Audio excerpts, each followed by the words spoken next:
میرے دوست امام زین العابدین فرماتے ہیں، جب نوح علیہ السلام کی کشتی بنا رہی تھی تو ایک مومنہ بوڑھی عورت روزانہ اللہ کے نبی کے پاس اپنی گٹھری لے کر آتی اور کہتی، اے اللہ کے نبی، کب کشتی روانہ ہوگی؟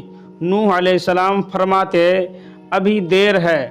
وہ عورت شام تک بیٹھی رہتی اور پھر اٹھ کر چلی جاتی۔ ایک دن نوح علیہ السلام نے فرمایا کہ اے عورت، جب جانا ہوا تو تمہیں بتا دیا جائے گا۔ یہ عورت واپس چلی گئی اور انتظار کرنے لگی کہ کب نوح علیہ السلام بلائیں گے۔ اس دوران عذاب آ گیا اور کشتی روانہ ہو گئی، لیکن نوح علیہ السلام نے اس عورت کو کہنا بھلا گیا۔ ظاہری طور پر نوح علیہ السلام کو اس کو بلانا بھلا دیا گیا۔ جب طوفان تھما تو ایک دن نوح علیہ السلام کے دل میں محبت اٹھی کہ شہر کو دیکھوں جہاں سے چلا تھا۔ وہاں آئے اور قریب جا کر دیکھا تو ایک جھوپڑی میں دیا جل رہا تھا۔ نوح علیہ السلام یہ دیکھ کر چونک گئے کہ روئے زمین پر کوئی ایسا گھر بھی ہے کہ اتنے عظیم طوفان کے بعد بھی جس میں چراغ جل رہا ہے۔ انہوں نے وہاں تکبیر بلند کی تو وہ عورت سامان لے کر آ گئی اور کہنے لگی، یا نبی اللہ، کیا کشتی تیار ہے؟ چلیں۔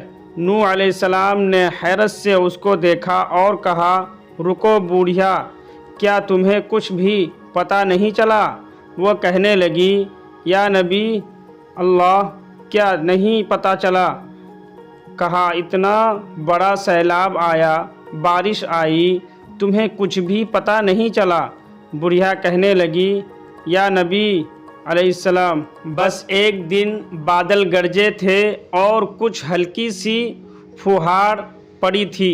نوح علیہ السلام حیران ہو کر آسمان کی طرف دیکھنے لگے اور کہا، میرے اللہ، یہ کیا ماجرا ہے؟